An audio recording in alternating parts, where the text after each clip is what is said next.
पूरा मुसलमान महागठबंधन को वोट देता है और इस उम्मीद पर वोट देता है कि डेवलपमेंट मिले या ना मिले, कम से कम हमें सुरक्षा की गारंटी जरूर मिलेगी। लेकिन अफसोस की बात है कि आए दिन उन राज्यों में जहां जो है महागठबंधन की सरकार है, ये मॉब लिंचिंग की घटनाएं हमारे सामने आ रही। बहुत अफसोस के साथ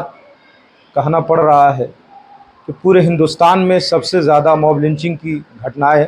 हमारे झारखंड में हो रही है। अभी कल ही झारखंड को शर्मसार करने वाली घटना हमारे सामने आई। मौलाना शहाबुद्दीन साहब जो कोडरमा ज़िला के रघुनियाडीह गांव के रहने वाले थे, वो कटिया गांव होकर इमामत करने अपनी मस्जिद जा रहे थे और रास्ते में महेंद्र यादव अपनी पत्नी के साथ, अनीता देवी के साथ खड़े थे और रास्ते में चौंके खड़े थे, इसलिए हल्का सा धक्का लग गया। और सिर्फ धक्का लगना था कि महेंद्र यादव ने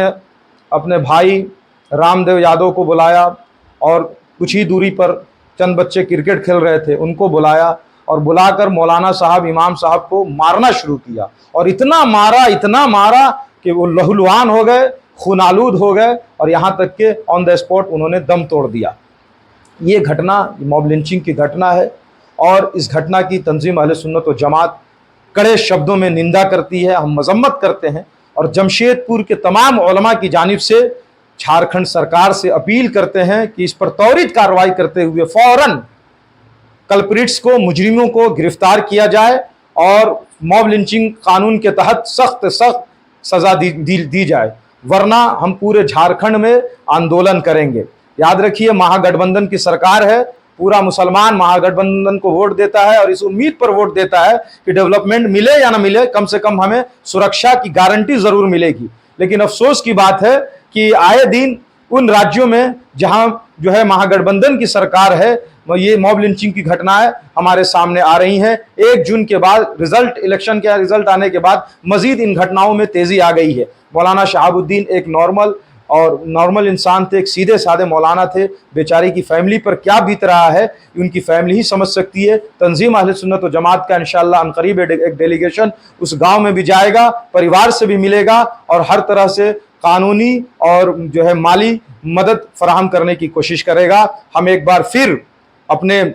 तमाम नेताओं से, मुख्यमंत्री से, माननीय मुख्यमंत्री जम्पई सोरेन जी से, हेमंत सोरेन जी से और अपने विधायक श्री बन्ना गुप्ता जी के से और जितने भी महागठबंधन के नेता हैं उनसे अपील करते हैं, जो मानवता को फॉलो करने की बात करते हैं, जो ह्यूमैनिटी में विश्वास करते हैं, जो एकता में अखंडता को देखते हैं और जो मुसलमानों को सिटीजन ऑफ इंडिया समझते हैं, जो मुसलमानों को इंसान समझते हैं, उनसे हम गुजारिश करेंगे कि आप लोग फौरन इन मुजरिमों को बिहाइंड द बार भेजिए। यही वजह है कि इन पे कार्रवाई नहीं होती है। पहलू खान, अखलाक, जितनी मॉब लिंचिंग हुई है, सही से कार्रवाई न होने की वजह से इन शरपसंद अनासिर के हौसले बुलंद हैं और ये पूरे हिंदुस्तान का माहौल खराब कर रहे हैं। इसलिए इन पर फौरी कार्रवाई करते हुए पुलिस को भी चाहिए कि फौरन जो है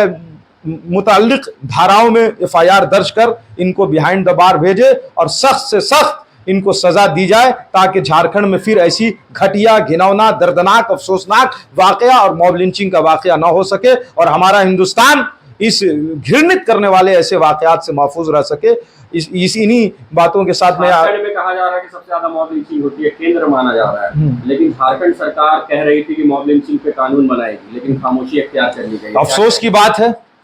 की बात है गठबंधन की सरकार ने ऐलान किया था कि 2019 के चुनाव में कि जैसे ही हम लोग आएंगे हम लोग कानून बनाएंगे, लेकिन उस कानून का क्या हुआ? हम पूछना चाहते हैं झारखंड की सरकार से कि आपको हम लोग सपोर्ट करते हैं और आंख बंद करके हम लोग इस इरादे से वोट देते हैं कि डेवलपमेंट तो हमारा कुछ हो नहीं रहा है, तो हम चाहते ये हैं कि कम से कम हमारी रक्षा और सुरक्षा की जाए। रक्षा और सुरक्षा की गरज से हम आपको वोट देते हैं और ये मॉब लिंचिंग होती यहाँ इतनी तादाद में होती है और आप कानून नहीं बना पाते हैं। बिल तो पास हुआ लेकिन अब तक वो जो है लॉ की सूरत इख्तियार नहीं कर पाया। तो हम फिर अभी 6 महीना बाकी है, गुजारिश करेंगे झारखंड सरकार से कि जल्द से जल्द मॉब लिंचिंग का कानून भी जो है अमल में लाया जाए और इस कल्प्रिट्स को, जो मौलाना शहाबुद्दीन, बताइए आप एक इमाम साहब है, किसी दूसरे धर्म के धार्मिक गुरुओं को कोई कुछ बोल के दिखा दे। मुसलमानों का खून तो पानी से भी ज्यादा सस्ता हो गया। अफसोस की बात है, एक मौलाना साहब, एक इमाम, मस्जिद की हिफाजत करने वाले, मस्जिद को आबाद करने वाले के घर को बर्बाद किया जा रहा है। और मुस्लिम समाज से भी हम गुजारिश करेंगे कि आप लोग अपना कानून के दायरे में, संवैधानिक दायरे में अपनी आवाज को बुलंद कीजिए और जो है अपने हुकूक की बाजियाबी के लिए हुकूमत से, अदलिया से फरियाद कीजिए, गुजारिश कीजिए और उनसे कहिए कि आप हमारी रक्षा और सुरक्षा को जो है सुनिश्चित कीजिए, वरना आने वाला इलेक्शन मुसलमान जो है महागठबंधन को भी सबक सिखाने की हैसियत रखता है और महागठबंधन के लिए भी अच्छा नहीं होगा। और अगर झारखंड में उन्नति के लिए अरे उन्नति गठन किया गया है, हाँ, और उसके चेयरमैन तंजीम अहले सुन्नत के करीबी हिदायतुल्लाह खान को बनाया गया, तो उनसे कभी बात हुई है मॉब लिंचिंग कानून के ऊपर? देखिए, करीबी और दूरी की बात तो अपनी जगह है। तंजीम अहले सुन्नत व जमात तमाम लोगों का आदर सम्मान करती है, जो भी हैं, किसी भी पार्टी से बिलोंग करते हो। हम ये कहना चाहते हैं, अभी हमें पता चला कि अल्पसंख्यक आयोग भी, खासकर चेयरमैन साहब जो हाजी हिदायतुल्लाह साहब हैं, उनका दौरा होने वाला है कल। ये बहुत खुशाइन बात है और हम उम्मीद करते हैं कि चेयरमैन साहब वहाँ उनके घर जाने वाले हैं, कोडरमा जाएंगे वो, और जो है मजलूम हैं, मकतूल मौलाना शहाबुद्दीन साहब हैं, उनके घर जाके उनके घर वालों से मिलेंगे, सारे अहवाल कवाइफ वो अच्छे से समझेंगे। और मैं उम्मीद करता हूँ कि अलहाज हिदायतुल्लाह खान साहब जो माइनॉरिटी कमीशन के चेयरमैन नियुक्त किए गए हैं, वो बहुत बेहतर अंदाज में इस पर एक्शन लेंगे। लगातार इस तरह की घटनाएं सामने आ रही है, इससे पूर्व में भी बहुत सारे मस्जिद के इमाम को मारा जाए, क्या लगता है कि? देखिए, अफसोस की बात है,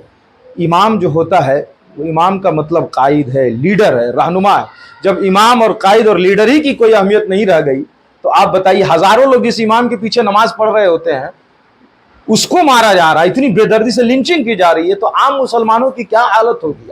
आम मुसलमान किस हद तक अपने आप को सुरक्षित महसूस कर रहा होगा, ये आप भली भांति जान सकते हैं। जब इमाम ही महफूज नहीं है, कौम का कायद और रहबर और रहनुमा और लीडर ही महफूज नहीं है, जब मस्जिद में 5 वक्त जो है बेजरर इंसान, जिसको किसी से कोई जो है तकलीफ नहीं है, जो किसी को तकलीफ नहीं पहुंचाता, 5 वक्त अपनी मस्जिद में नमाज पढ़ाता, उसको इस बेदर्दी के साथ मारा जा रहा है, तो और आम लोगों की बात क्या की जाए। मैं फिर अपील करूंगा हमारे तमाम जो है लीडरान से और तमाम जो है ओहदेदारान से कि जल्द से जल्द इस पर एक्शन लीजिए और झारखंड को शर्मसार होने से बचाइए।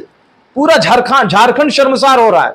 अब केरला से मुझे फोन आया, क्योंकि मैं वहां से पढ़ा हूं, मुझे मेरे दोस्त कहते हैं क्या होता है यार, तुम्हारे यहाँ सबसे ज्यादा लिंचिंग होती है, कितनी नफरत है तुम्हारे यहाँ, सबसे ज्यादा नफरत हैट्रेड तुम्हारे यहाँ है क्या? पूरे हिंदुस्तान में सबसे ज्यादा लिंचिंग तुम्हारे यहाँ होती, हालांकि नफरत का सौदागर यूपी में बैठा हुआ है, अब लिंचिंग तुम्हारे यहाँ हो रही है। तुम्हारे यहाँ तो न्यूट्रल और अलायंस की सरकार है, इंडिया गठबंधन की सरकार है, तो वहां तो लिंचिंग नहीं होना चाहिए, वहां कम से कम इंसाफ होना चाहिए, तो हम जवाब नहीं दे पाते। तो पूरा की बात कर रहे हैं, कैसे दूर हो गई है जो नफरत जो बढ़ गई है ना मेरे भाई, इसको दूर करने के लिए इन नाम निहाद सेकुलर लोगों को सॉफ्ट हिंदुत्व की जो ये लोग पॉलिटिक्स कर रहे हैं और लफ्ज मुसलमान बोलने से ये लोग हिचक रहे हैं, इसको दूर करना पड़ेगा। आज मुसलमान की बात ही नहीं होती, अल्पसंख्यक की बात होती। लफ्ज मुसलमान बोलने से न जाने क्यों ये लोग हिचकिचा रहे हैं, और जब तक ये चीज दूर नहीं होगी और खुलेआम 1 to 1 आकर मुसलमानों के फेवर में, दलितों के फेवर में, मजलूमों के फेवर में आवाज ये लोग बुलंद नहीं करेंगे, तब तक ये नफरत दूर नहीं होगी। आज भी बहुत सारे हमारे गैर मुस्लिम बिरादरान वतन हैं जो हमसे ज्यादा इन घटनाओं की निंदा करते हैं और हमसे ज्यादा इस पर काम करते हैं। उनको साथ लेकर हमें चलने की जरूरत है और इन नफरत के सौदागरों को मोहब्बत की जो है से समझाने की जरूरत है। और अगर ये नहीं समझते हैं तो जो हमारा संविधान है, संविधान में जो प्रावधान है उसके तहत इनको कड़ी से कड़ी सजा देने की जरूरत है।